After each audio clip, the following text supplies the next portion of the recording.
Good afternoon, everybody. My name is Attorney Tyler Bailey. I have the honor of representing the Carr family. To my left is Clarence Carr. To his left is Ebony Carr. They're the parents of Jaysen Carr. He was a multi-sport athlete to be just 12 years old.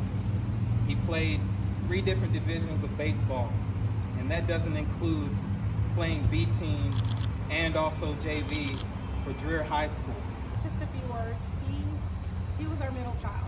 So with a younger brother and an older sister, he played that role well.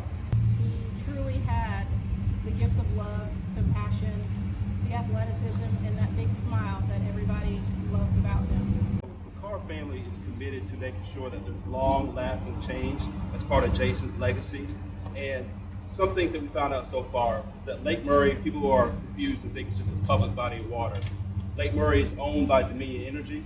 It's a very sophisticated public-private partnership. Dominion Energy owns Lake Murray for purposes of creating energy. And the Department of Environmental Services handles the testing of water and things of that nature. Currently, as the status quo is right now, the Department of Environmental Services tests 122 beaches for bacteria that can be harmful. And then they issue PSAs if the levels are found to be harmful.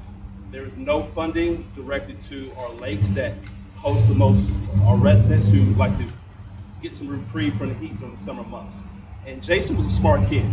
If he would have known that the risk of this deadly amoeba in consistent waters that are above 80 degrees could turn deadly, he would not have swam in that water.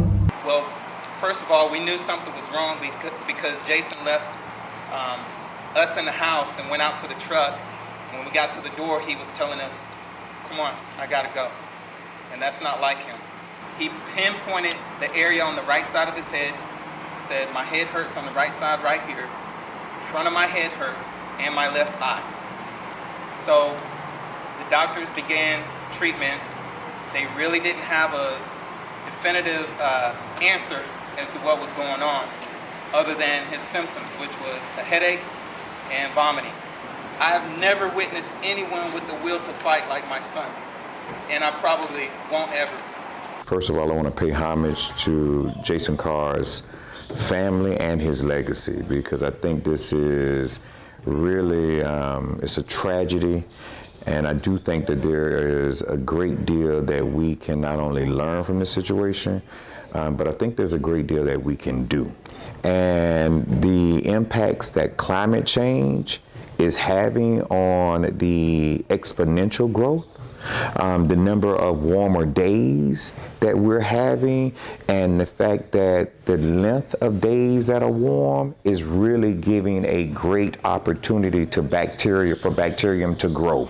But in our state, we have to first acknowledge that it has a lot to do with climate change. There are researchers, there are public health administrators that are already working in this vein, but we've got to do more to support that work. Jaysen's life needs to have meaning, and a part of that meaning is to be a message that we've got to do better to protect our bodies of water against bacteria that really is on the rise, because what I think has some contributing factor to be climate change.